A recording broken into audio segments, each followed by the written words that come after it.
Praise lord. దేవుని పరిశుద్ధమైన నామములకు మహిమ కలుగునుగాక. ప్రభువు నామమున మీ అందరికీ హృదయపూర్వక వందనాలు. ఈ ఉదయకాలము దేవుని వాక్యాన్ని విందాం. ద్వితీయోపదేశకాండము 2వ అధ్యాయము 7వ వచనము.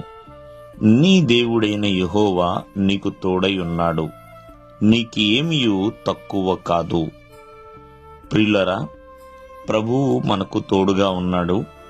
కావున ఏమీ తక్కువ కాకుండా దేవుడు సమృద్ధిగా అనుగ్రహించువాడండి. మన చేతి పనులు కావచ్చు, అలాగే చేస్తున్న ఉద్యోగాలు కావచ్చు, వ్యాపారములు కావచ్చు, అలాగే వాహనాలు నడుపుకునే విషయంలో కావచ్చు, మరి సమస్త విషయాల్లో కూడా దేవుడు నీ పక్షమున ఉన్నాడు, నీకు తోడుగా ఉన్నాడు. కావున నీకేమీ కూడా తక్కువ అనేది కాకుండా దేవుడు బలపరుస్తూనే ఉంటాడు. ఇశ్రాయేలు ప్రజలు 40 సంవత్సరాలు అరణ్యములో ఉన్నారండి. వారు నడుస్తూనే ఉన్నారు. వారికి ఏమీ తక్కువ కాకుండా దేవుడు వారిని పోషించాడు, వారిని బలపరిచాడు. ప్రియమైన వాళ్ళరా, ఆ 40 సంవత్సరాల పాటు వారి యొక్క వస్త్రము మాయనేలేదు, చెప్పులు అరగలేదు.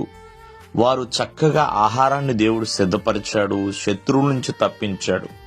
అలాగే వారితో ఉన్న మోషేకి దేవుడు చూచాడు. అలాగే ప్రియమైన వాళ్ళారా, మోషే కుటుంబాన్ని దేవుడు నిలబెట్టి ఉన్నాడు. కావున ప్రభువు ఎవరికైతే తోడుగా ఉంటాడో వారికి ఏమీ కూడా తక్కువ కాకుండా దేవుడు అన్నిటిని కూడా సమకూర్చువాడండి.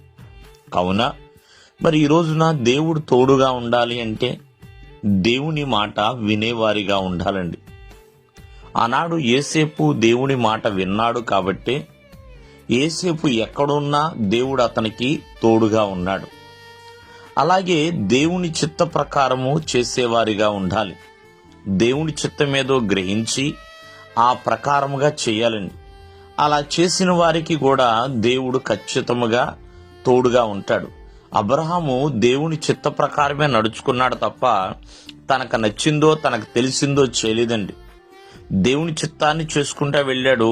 అలాగే అబ్రహాము వెళ్ళిన చోటల్లా కూడా దేవుడు తోడై ఉన్నాడు, అబ్రహాముని ఆశీర్వదిస్తా ఉన్నాడు. ప్రియమైన వాళ్ళరా, అలాగే దేవుడు మనకి తోడుగా ఉండాలి అంటే దేవుని పట్ల విశ్వాసం కలిగిన వారిగా కూడా ఉండాలండి.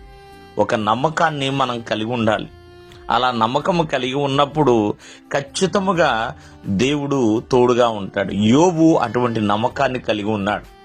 శ్రమల్లో కూడా ప్రియమైన వాళ్ళరా దేవుడి మీద ఒక బలమైన విశ్వాసాన్ని కలిగి జీవించాడు. కావున దేవుడు తోడై ఉంటే సమస్తము కూడా సమకూర్చబడతాయి. దేవుడు మిమ్మల్ని ఆశీర్వదించునుగాక.